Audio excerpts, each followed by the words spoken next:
Hello दोस्तों, स्वागत है आपका एक बार फिर हमारे यूट्यूब चैनल।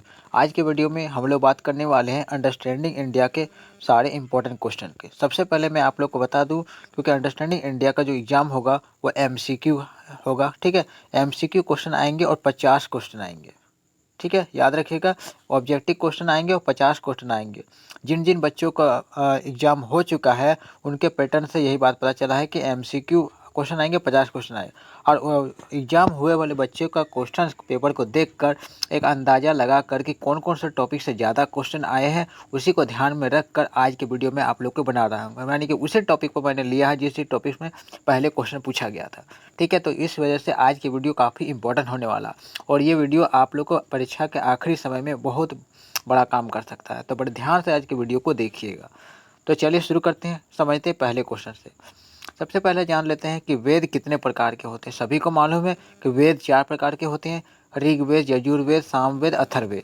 अगर वेद के बारे में सबसे पूछा जाएगा कि सबसे प्राचीन प्राचीन वेद कौन सा है, सबसे प्राचीन वेद कौन सा है, तो आप बताएंगे कि ऋग्वेद। ठीक है, सबसे प्राचीन है ऋग्वेद।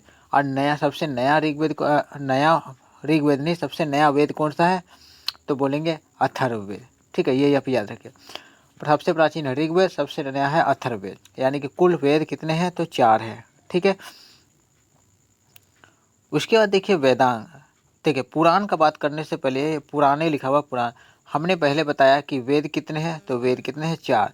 फिर एक बार और याद रखिए कि वेदांग आपसे पूछा जा सकता है कि वेदांग कितने हैं, तो याद रखिए वेदांग 6 होते हैं। और फिर इस क्वेश्चन में पूछा पुराण कितने हैं, पुराण की संख्या कितना है, तो पुराण को याद रखिए कि 18। ये सारे चीज़ें याद रखिए। ठीक है, सारे क्वेश्चन इंपॉर्टेंट है परीक्षा के लिए। तो वेद, वेदांग और पुराण की संख्या याद रखेंगे। ठीक है, उसके बाद बढ़ते हैं अगले सवाल पर कि भारतीय संगीत का आदि ग्रंथ कहा जाता है। ये चार जो वेद है, ऋग्वेद, यजुर्वेद, सामवेद, अथर्ववेद, इसमें संगीत का जो सबसे ज़्यादा वर्णन किसमें मिलता है, तो उसमें सामवेद में मिलता है। संगीत का जनक भी कहा जाता है सामवेद को। ठीक है, अगला क्वेश्चन है चौथा क्वेश्चन। देखिए दोस्तों, आज की वीडियो में मैं ज़्यादा क्वेश्चन करवाने वाला हूँ, इसलिए मैं थोड़ा जल्दी जल्दी करवाऊंगा, तो ध्यान से देख लीजिएगा। ठीक है, तो जो सत्यमेव जयते शब्द किस उपनिषद से लिए गए हैं, ये जो वर्ड आप सत्यमेव जयते हैं, जानते हैं कि सत्य की जीत होती है, ये शब्द किस उपनिषद से लिया गया है, तो मुंडक उपनिषद से लिया गया है। मुंडक उपनिषद। ठीक है, याद रखिएगा, मुंडक उपनिषद। अगला हमारा क्वेश्चन है 5वां नंबर। देखिए, सबसे प्राचीन वेद कौन सा है, तो हमने पहले बताया कि सबसे प्राचीन वेद कौन सा है, ऋग्वेद है सबसे प्राचीन। और सबसे नया वेद पूछता तो आप बताते क्या, अथर्ववेद। ठीक है, अथर्व बताते। फिलहाल इस क्वेश्चन का आंसर सबसे प्राचीन पूछा है तो ऋग्वेद हो जाएगा आंसर। नेक्स्ट हमारे पास सवाल क्या है, योग दर्शन के प्रतिपादक है। क्योंकि आप लोग योग के बारे में जानते हैं, योगा में जो सबसे ज़्यादा नाम आता है बाबा रामदेव का। ठीक है, बाबा रामदेव का नाम आप सबसे ज़्यादा जानते हैं। और ये बाबा रामदेव किस चीज़ से संबंधित है, तो पतंजलि से संबंधित है। ठीक है, तो इस क्वेश्चन का भी आंसर हो गया, योग दर्शन के प्रतिपादक हो गया पतंजलि। ठीक है, चलिए अगले सवाल पे आते हैं। कह रहा है कि ऋग्वेद में कुल कितने मंडल है। सबसे पहले हमने 4 वेद बताए, तो पहला वेद है ऋग्वेद, उसमें मंडल की संख्या कितने हैं, तो उसमें मंडल है कुल 10। ठीक है, 10 मंडल है। बढ़ते हैं अगले सवाल पर। देखिए, इन वेदों से रिलेटेड क्वेश्चंस आपको पूछ सकता है एग्जाम में। ठीक है, तो कह रहा है कि किस वेद में जादू, माया और वशीकरण का वर्णन मिलता है। यानी कि जादू टोना वगैरह, वश करने का, किसी को वश कैसे किया जा सकता है, ये सब का जो तंत्र मंत्र होते हैं, ये किस वेद में मिलेंगे, तो वो अथर्ववेद में मिलते हैं। तंत्र मंत्र अथर्ववेद में। हमने पहले बताया संगीत के बारे में, अगर संगीत का पूछता तो संगीत का सामवेद बताते, और ये अथर्ववेद में जादू टोना वाला। ठीक है, जादू टोना वाला याद रखिएगा। देखिए, आर्य भारत में संभवतः आए, यानी कि कह रहा है कि आर्य जो लोग थे वो भारत में कहाँ से आए थे, तो इसका आंसर जो है मध्य एशिया से है। कि तो संभवत क्या है, यानी कि मध्य एशिया से, फिलहाल इसका आंसर ही मध्य एशिया से, इसका संभव इसी से दर्शाया गया है। ठीक है, ये क्वेश्चन है अगला कि ब्राह्मण में सर्वाचीन प्राचीन कौन है। ब्राह्मण में सर्वाचीन प्राचीन कौन सा, हल्का सा यहाँ पर छोड़ दिए।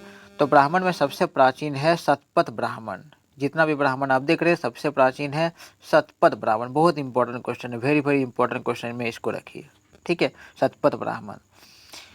अगला है 11 नंबर सवाल कि गायत्री मंत्र की रचना किसने की थी। तो पहले मैं बता दूं कि गायत्री मंत्र की रचना करने वाले विश्वामित्र ने किया था।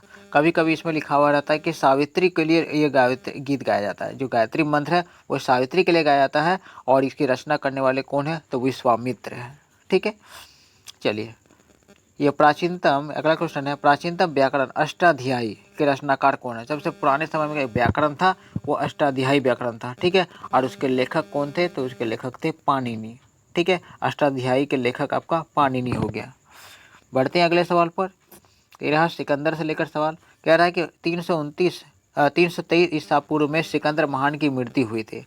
ये भी डेट आपसे पूछ सकता है कि सिकंदर जो थे, जो विश्व विजेता इसे कहा जाता है, 323 में उसका मौत हो गया था। तो मौत कहाँ हुआ था, बेबीलोन में हुआ था। ठीक है, ऑप्शन नंबर जो बी देख रहे हैं, बेबीलोन में सिकंदर महान की मौत हो गई है। ठीक है,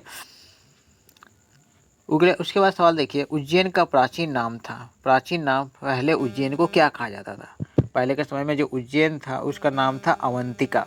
ठीक है, उज्जैन का प्राचीन नाम रहा है अवंतिका। नेक्स्ट पढ़ते हैं अगले सवाल पर। नंद वंश का संस्थापक कौन था। नंद वंश नाम से जानिए नंद वंश, और इसको याद रखिएगा महापदनंद। ठीक है, इसके संस्थापक महापदनंद थे। ठीक है, फिर देखिए सिकंदर ने भारत पर कब आक्रमण किया था। तो भारत पर आक्रमण किया था 326 ईसा पूर्व में। ठीक है, 326 ईसा पूर्व में। सिकंदर के बारे में और एक चीज़ याद रहता है कि सिकंदर का पोरस के साथ युद्ध होता है। ठीक है, पोरस के साथ युद्ध होता है।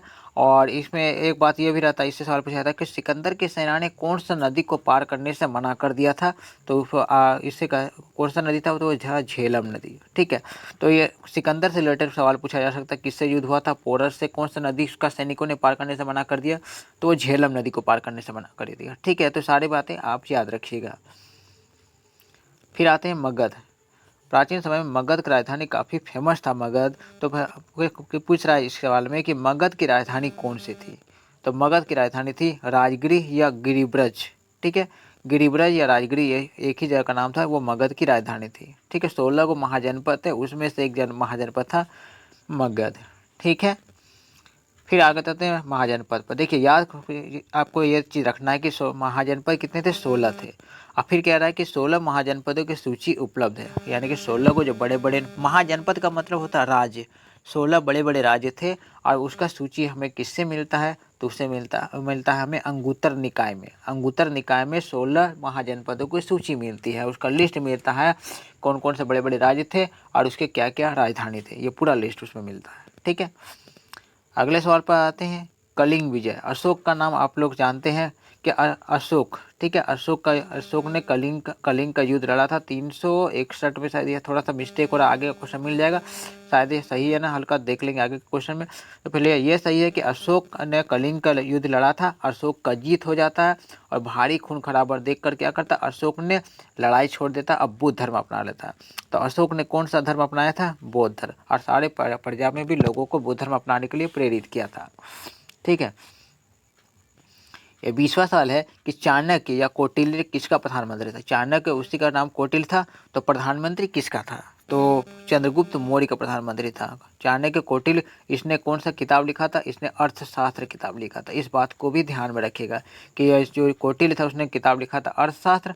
और ये किसके दरबार का प्रधानमंत्री थे, तो चंद्रगुप्त मौर्य के दरबार के प्रधानमंत्री रहे थे। ठीक है, 23 नंबर सवाल देखिए, कह रहा है कि अशोक के शिलालेखों में प्रयुक्त भाषा है। अशोक जो है ना काफ़ी फेमस है शिलालेख लिखने में, और उसका जो शिलालेख लिखा जाता था वो प्राकृत भाषा में लिखा जाता था। ठीक है, प्राकृत भाषा में अशोक शिलालेख लिखा करते थे, ये बात भी याद रखिएगा। 22 नंबर सवाल में है कि मुद्रा राक्षस का लेखन इन में से किसने किया। मुद्रा राक्षस ये जो देख रहे हैं, इसका लेखन करने वाले, इसको लिखा किसने था, तो विशाख दत्त ने लिखा था। ठीक है, ध्यान से रखिएगा, विशाख दत्त ने इसको लिखा था। तो इस के बाद कुछ और क्वेश्चन भी आप लोग के एग्जाम में आ सकता है। देखिए पूछ सकता है कि अर्थशास्त्र का लेखक कौन है, तो चाणक्य, ये तो मैंने पहले ही बताया। फिर आपसे पूछ सकता है कि मेगास्थनीज का पुस्तक का नाम क्या था। मेगास्थनीज का पुस्तक है, को जो लेखक है वो लेखक नहीं, मेगास्थनीज ने कौन सा पुस्तक लिखा था, तो इंडिका लिखा था। ठीक है, इंडिका। फिर एक क्वेश्चन ये भी आ सकता है कि मौर्य काल का शिक्षा का केंद्र था, शिक्षा को लेकर काफ़ी अच्छा जगह था, वो था तक्षशिला विश्वविद्यालय। तक्षशिला विश्वविद्यालय। ठीक है, यहाँ याद रखिएगा आप लोग। तक्षशिला विश्वविद्यालय मौर्य काल में शिक्षा का प्रमुख केंद्र था। तो ये सारे बातें भी आप लोग याद रखिएगा। अगले सवाल पर आते हैं। देखिए, सांची का स्तूप किसने बनवाया? काफ़ी फेमस नाम है, और ये सांची का स्तूप बनवाने वाले कौन रहे थे? अशोक ने बनवाए थे। और ये कहाँ पर है? तो आप मध्य प्रदेश के भोपाल में आप इसको देख सकते हैं। ठीक है, मध्य प्रदेश के भोपाल में सांची का स्तूप बनाया गया है, और बनाया किसने है? अशोक ने। अगला सवाल आता है, देखिए, कलिंग का युद्ध। देखिए 261 है कलिंग का युद्ध, इस डेट को आप लोग याद रखिएगा। सही आंसर है, कलिंग का युद्ध कब हुआ था? 261 ईस्वी में। ठीक है, तो कह रहा है कि कलिंग का युद्ध का जो वर्णन है किस शिलालेख में मिलता है? तो आपको शिलालेख 13 में कलिंग का पूरा युद्ध का वर्णन मिल जाता है, शिलालेख 13 में। ठीक है, 24 नंबर सवाल में है कि भारत में ईस्ट इंडिया कंपनी का पहला गवर्नर जनरल कौन था? पहले बात याद रखिए कि अंग्रेज जब आए थे, अंग्रेजों ने ईस्ट इंडिया कंपनी की स्थापना की थी। और कब की थी? 1600 में। 1600 ईस्वी में ईस्ट इंडिया कंपनी का स्थापना अंग्रेजों ने किया था। और उस कंपनी का पहला गवर्नर जनरल कौन थे? तो वो थे वॉरेन हेस्टिंग्स। ठीक है, याद रखिएगा कि ईस्ट इंडिया कंपनी के पहले गवर्नर जनरल वॉरेन हेस्टिंग्स थे। फिर देखिए कुछ बातें जो कि याद रखनी है, काफ़ी इंपॉर्टेंट, ये चीज़ तो आपको एकदम याद ही रखना है। देखिए कितना क्वेश्चन इसमें बनता है। पहले बात आप लोग याद रखिए कि रैयतवाड़ी व्यवस्था, आपने सुना है रैयतवाड़ी व्यवस्था। तो रैयतवाड़ी व्यवस्था जो कब शुरू हुआ था? तो 1820 में शुरुआत हुआ था। और ये कहाँ शुरुआत था? तो शुरुआत हुआ था मुंबई और मद्रास में। देखिए कितना बात है, कितना सवाल इसमें घुसा हुआ। ठीक है, रैयतवाड़ी व्यवस्था का शुरुआत हुआ था 1820 में। कहाँ हुआ था? तो मुंबई और मद्रास में। और इसमें किसान को मालिक बना दिया गया था। याद रखिए रैयतवाड़ी व्यवस्था में मालिक बना गया था किसान को। ठीक है, ये सारे बातें, रैयतवाड़ी व्यवस्था, डेट, कहाँ लागू हुआ था और किसान मालिक था, ये बात याद रखना। फिर दूसरा जो व्यवस्था था महालवाड़ी व्यवस्था। महालवाड़ी व्यवस्था 1822 में हुआ था, ये पंजाब में हुआ था। ठीक है, याद रखिएगा पंजाब में। और इसको शुरुआत करने वाले कौन थे? वो थे हॉल्ट मैकेंजी। Holt Mackenzie. और इसके में जमींदार को है ना हेड बनाया गया था, मालिक बनाया गया था। अगला क्वेश्चन है अस्थाई बंदोबस्त। अस्थाई बंदोबस्त की शुरुआत 1793 हुआ था। और इसका शुरुआत किसने किया था? लॉर्ड कॉर्नवालिस में। ठीक है, लॉर्ड कॉर्नवालिस ने। और इसको कहाँ पे हुआ था? ये शुरुआत बंगाल में। यानी कि ये जो बात है ना, इससे क्वेश्चन आपका एग्जाम में एकदम गारंटी का गारंटी है लिखा हुआ है। तो सारे चीज़ों को मैंने एक ही जगह आप लोग के लिए कर दिया है, ताकि आप लोग बड़े ध्यान से पढ़ लीजिएगा, समझ लीजिएगा। ठीक है, तो बढ़ते हैं अगले सवाल पर। ये रहा अगला सवाल कि भारत में सबसे पहली जो रेल 1853 में चला था, सबको मालूम है कि सबसे पहली रेल 1853 में चला था। तो किन दो शहरों के बीच चला था? तो याद रखिएगा आप लोग, मुंबई और थाने के बीच चला था। मुंबई से थाने के बीच पहला ट्रेन 1853 में चला था। अगर आपसे पूछा जाए कितना किलोमीटर दूर था, तो ये 34 किलोमीटर दूर तक ये ट्रेन तो चला था। मुंबई से थाने के बीच है, दूरी था 34 किलोमीटर। ठीक है,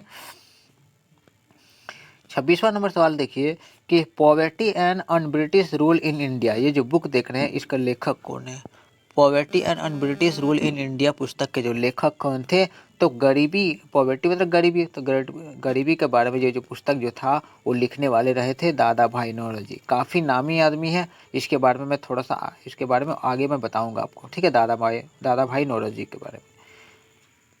तो ये रहा 27 नंबर कि भारत में आधुनिक शिक्षा का जन्मदाता किसे कहा जाता है? वर्तमान में जो शिक्षा आप देख रहे हैं, आधुनिक शिक्षा जो अंग्रेजी हिंदी मिला हुआ, तो उसका जन्मदाता किसे कहा जाता है? तो उसे कहा जाता है चार्ल्स ग्रांट को। ठीक है, चार्ल्स ग्रांट को आधुनिक शिक्षा का जन्मदाता कहा जाता है भारत का। ठीक है, चलिए अगले सवाल पर आते हैं। 28 नंबर कह रहा है कि कांग्रेस पार्टी की स्थापना 1885 में किसने किया था? तो याद रखिए काफ़ी इंपॉर्टेंट है, कांग्रेस की स्थापना 1885 में हुआ था। और करने वाले कौन थे? ए.ओ. ह्यूम। और ये एक अंग्रेज ऑफिसर थे, ब्रिटिश के रिटायर्ड ऑफिसर थे। देखिए ब्रिटिश के रिटायर्ड ऑफिसर ने ही कांग्रेस पार्टी की स्थापना किया था। कब? 1885 में। तो याद रखिएगा इसको भी। फिर 29 नंबर में है कि भारत में आधुनिक उद्योगों की स्थापना कब आरंभ हुई थी? आधुनिक जो आप उद्योग देख रहे हैं उसकी स्थापना का स्टार्टिंग कब से हुआ था? तो हुआ था 1850 से। ठीक है, 1850 के बाद ही आधुनिक उद्योग की स्थापना शुरू हुई थी। नेक्स्ट पढ़ते हैं देखिए 30 नंबर कह रहा है कि आधुनिक भारत में हिंदू धर्म में पहला सुधार आंदोलन था। हिंदू धर्म में अगर सुधार करने वाला आंदोलन कौन सा शुरुआत हुआ था, तो हुआ था ब्रह्मा समाज। ठीक है, अगर पूछा जाए कि ब्रह्मा समाज की स्थापना किसने किया था, तो राजा राम मोहन राय ने किया था। ठीक है, राजा राम मोहन राय ने किया था।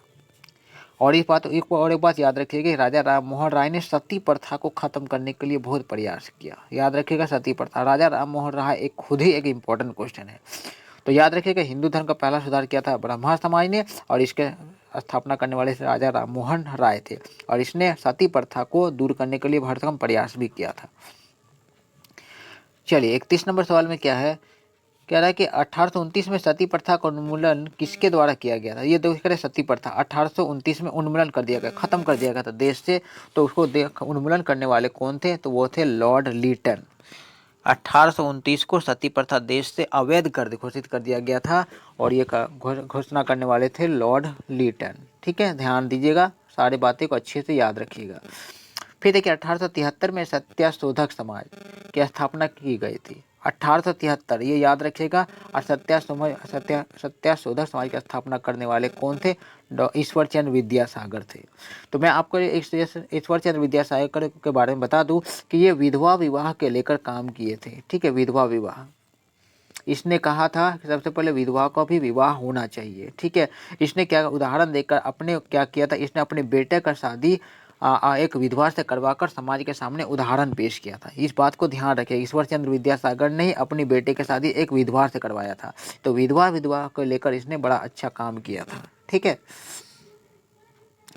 33 नंबर में सवाल में देखिए, किसे आधुनिक भारत का जनक कहते हैं। आधुनिक भारत का जनक, ठीक है, आधुनिक भारत का जनक किससे कहा जाता है, तो कहा जाता है राजा राम मोहन राय को। ठीक है, ये बात को बड़े अच्छे से याद रखिएगा, इंपॉर्टेंट क्वेश्चन है। ठीक है, नेक्स्ट बढ़ते हैं, स्वामी दयानंद सरस्वती। ये आप नाम सुन रहे हैं, स्वामी दयानंद सरस्वती, इसी ने आर्य समाज की स्थापना की थी। याद रखिएगा, आर्य समाज की स्थापना करने वाले स्वामी दयानंद सरस्वती थे। और फिर इस क्वेश्चन में पूछ रहा है कि स्वामी दयानंद सरस्वती का मूल नाम क्या था, मैंने बचपन से उसका नाम क्या था, तो मेन उसका मूल नाम था क्या था, मूल शंकर। मूल नाम मूल शंकर था उसका। चलिए बढ़ते अगले सवाल पर। अगला सवाल है 35 नंबर। देखिए, प्रार्थना समाज की स्थापना किसने की। प्रार्थना समाज की स्थापना करने वाले कौन थे, तो आत्माराम पांडुरंग थे। आत्माराम पांडुरंग ने प्रार्थना समाज की स्थापना की थी। ठीक है, चलिए फिर कह रहा है 36 नंबर सवाल कि वेदों की और लोटो का नारा किसने दिया। तो वेद के बारे में, वेदों की लोटो का नारा देने वाले कौन थे, तो स्वामी दयानंद सरस्वती थे। स्वामी दयानंद सरस्वती ने ही कहा था वेदों की और लोटो। ठीक है, 37 नंबर सवाल में देखिए, राजा राम मोहन राय द्वारा ब्राह्मण समाज की स्थापना कब की गई। तो ब्राह्मण समाज की स्थापना राजा राम मोहन ने किया, ये बात पता चल गया। और इसकी स्थापना कब की गई थी, तो 1828 में। 1828 ईस्वी में ब्राह्मण समाज की स्थापना की थी राजा राम मोहन राय ने। ठीक है, नेक्स्ट सवाल कह रहा है कि कूका आंदोलन को किसने संगठित किया।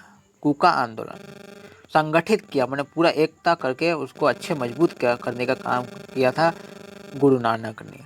ठीक है, कूका आंदोलन को संगठित करने वाले थे गुरु नानक। बढ़ते हैं अगले सवाल पर। ये देखिए, इस सवाल में क्या रहा है कि भारत में किस तरह की अर्थव्यवस्था है। सभी को मालूम है कि भारत में मिश्रित अर्थव्यवस्था है। ठीक है, मिश्रित अर्थव्यवस्था का मतलब होता है इसमें सार्वजनिक क्षेत्र भी मिलेंगे और उसके अलावा निजी क्षेत्र भी है। ठीक है, सार्वजनिक और निजी क्षेत्र दोनों है, इसलिए मिश्रित अर्थव्यवस्था, और भारत ने मिश्रित अर्थव्यवस्था को ही अपनाया है। ठीक है, चलिए 40 नंबर सवाल हमारे पास है कि ड्रेन का सिद्धांत किसने दिया था। ड्रेन, तो थ्योरी ऑफ ड्रेन का सिद्धांत देने वाले कौन थे, दादा भाई नौरोजी। अब मैं आपको बता दूं, दादा भाई नौरोजी। ठीक है, अच्छा, दादा भाई नौरोजी के बारे में मैं बता दूं कि सबसे पहले यही व्यक्ति थे जिसने राष्ट्रीय आय की गणना किया था। सबसे पहले भारत के राष्ट्रीय आय का गणना करने का प्रयास किया था, राष्ट्रीय आय की गणना करने का प्रयास किया था दादा भाई नौरोजी ने। और ये कब किया था, तो सबसे पहले उसने 1867, देखिए याद रखिएगा, 1867 में राष्ट्रीय आय की गणना किया। तो इसने पाया क्या कि देश का राष्ट्रीय आय कितना था उस समय, तो राष्ट्रीय आय था 340 करोड़। इसने राष्ट्रीय आय का गणना करके 1867-68 में किया तो बताया कि 340 करोड़ देश का राष्ट्रीय आय है, यानी कि भारत का। और उस समय बताया था कि प्रति व्यक्ति आय कमाता है मात्र 20 रुपया। समझे, प्रति व्यक्ति पूरा साल में 20 रुपया कमाता, ये बताया था दादा भाई नौरोजी ने। यानी कि ये सारे बातें आप जरूर याद रखिएगा कि दादा भाई नौरोजी पहले इंसान थे जिसने राष्ट्रीय आय की गणना करी थी, उसका प्रयास किया था 1867-68 में, और उसने राष्ट्रीय आय बताया था 340 करोड़ और प्रति व्यक्ति आय बताया था मात्र 20 रुपया। ठीक है, आगे का सवाल देखिए कि भारत का राष्ट्रीय आय अनुमानित होती है। अगर भारत का राष्ट्रीय आय कितना राष्ट्रीय आय है उसको अनुमान लगाने का काम किसका है, तो केंद्रीय सांख्यिकी संगठन यानी कि CSO, केंद्रीय सांख्यिकी संगठन का। अगर आपसे पूछा जाए कि केंद्रीय सांख्यिकी संगठन का मुख्यालय कहाँ है, तो है कोलकाता में। ठीक है, कोलकाता में, ये भी याद रखिएगा। तो ये क्वेश्चन है कि केंद्रीय सांख्यिकी संगठन की स्थापना कब हुई थी, तो हमें पता है कि ये कोलकाता में। ठीक है, अब कोलकाता में इसकी स्थापना हुई थी 1951 में, याद रखिएगा 1951 में। ठीक है, अगला सवाल देखिए कि योजना आयोग है 1950 द्वारा अब तक कितनी पंचवर्षीय योजना बनाई जा चुकी हो। ठीक है, तो ये याद रखिए कि 1950 में योजना आयोग की स्थापना हुई थी और अब तक पंचवर्षीय योजना 11 पंचवर्षीय योजना का बनाया जा चुका है। ठीक है, अगर पूछा जाए, ध्यान रखिएगा, मैं एक बार फिर बता दूं कि योजना आयोग की स्थापना कब हुआ था, 1950 में, और कितनी पंचवर्षीय योजना अब तक बनाई जा चुकी है, तो 11 पंचवर्षीय योजना बनाई जा चुकी है। ठीक है, अगर आपसे पूछा जाए कि स्टार्टिंग कब से हुआ था, तो पहला कार्यकाल 1951 से 1956 तक था, पहला कार्यकाल।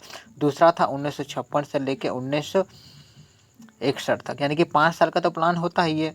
तो पहला 1951 से 56, दूसरा 1956 से 1961 तक था। तो योजना आयोग के बारे में कुछ नोट्स जो मैंने बताया, अब आप लोग ध्यान रखिएगा कि पहले पंचवर्षीय योजना का बता देते हैं, 1951 से 1956 था, थोड़ा यहाँ पर मिल गया है, 1951 से 1956 तक याद रखिएगा, पहला पंचवर्षीय योजना कार्यकाल था। और इसमें कृषि पर बहुत ज़्यादा जोर दिया गया था, और ये मॉडल था हैरोल्ड डॉमर मॉडल पर आधारित था। ठीक है, तीनों बातें अलग अलग। पहली पंचवर्षीय योजना कार्यकाल 1951 से 56, इसमें बल दिया गया था कृषि पर, और यह हैरोल्ड डॉमर मॉडल पर आधारित था।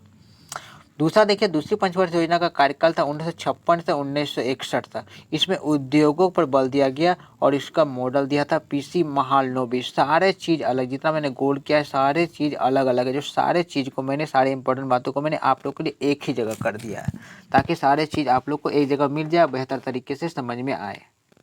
ठीक है, तो 44 नंबर सवाल देखिए, कह रहा है कि पंचवर्षीय योजना को अनुमोदित करने वाली सर्वोच्च संस्था है। अब पंचवर्षीय योजना का प्लान को अगर अनुमोदित करता है तो वो करने का काम करता है कौन, राष्ट्रीय विकास परिषद। ठीक है, और इसका अध्यक्ष कौन होता है, तो इसका अध्यक्ष प्रधानमंत्री होता है। ध्यान रखिएगा, प्रधानमंत्री राष्ट्रीय विकास परिषद का अध्यक्ष होता है। यह सवाल देखिए, भारत में योजना अवकाश की अवधि थी। योजना आयोग जब बनाया जाता था कुछ योजना अवकाश भी था, तो योजना अवकाश की अवधि थी ये था 1967 से 1969। ठीक है, ये यहाँ पर थोड़ा सा मिस्टेक हो गया, 1967 से 1969 जो था वो योजना अवकाश की अवधि थी। ठीक है, कुछ नोट्स हमने फिर से लिया है। देखिए, योजना अवकाश अब तक बताया जाता है कि योजना अवकाश कितने तक लिए गए, कि योजना अवकाश लिया गया, तो कुल 3 योजना अवकाश लिए गए हैं। फिर कहता है कि लौह इस्पात संयंत्र की स्थापना किस पंचवर्षीय योजना में हुआ था, तो लौह इस्पात संयंत्र जो कि आप जानते हैं कि 1911 में स्थापना, 1907 में स्थापना हुआ था। ये कहाँ पर, जमशेदपुर में स्थापना हुआ था, और कब, कहाँ, कौन सा पंचवर्षीय योजना में, तो दूसरा पंचवर्षीय योजना में। फिर एक मोस्ट इंपॉर्टेंट क्वेश्चन जो आपको याद रखना है कि गरीबी हटाओ का नारा कौन सा पंचवर्षीय योजना में दिया गया था, तो याद रखिए 5वीं पंचवर्षीय योजना में गरीबी हटाओ का नारा 5वीं पंचवर्षीय योजना में दिया गया था। अब ये भी जानते हैं कि गरीबी हटाओ का नारा देने वाले कौन थे, तो इंदिरा गांधी, श्रीमती इंदिरा गांधी थे। ठीक है, इंदिरा गांधी ने गरीबी हटाओ का नारा दिया था। तो ये रहा सारे इंपॉर्टेंट क्वेश्चन, ठीक है। और सारा इंपॉर्टेंट क्वेश्चन जो मैंने आज को वीडियो में बताया वो पुराने पैटर्न को और पूछा जो बच्चे लोग का सवाल आया था, क्वेश्चन आया था, उसी पर बेस्ड है। यानी कि इसको ध्यान में रखिए कि सारे क्वेश्चन आपका इंपॉर्टेंट है। तो सारे क्वेश्चन को ध्यान से देखिएगा। उम्मीद है सारे क्वेश्चन आपको परीक्षा में आएंगे और अच्छे से आपका एग्जाम पार होगा। ठीक है, मिलते हैं हम।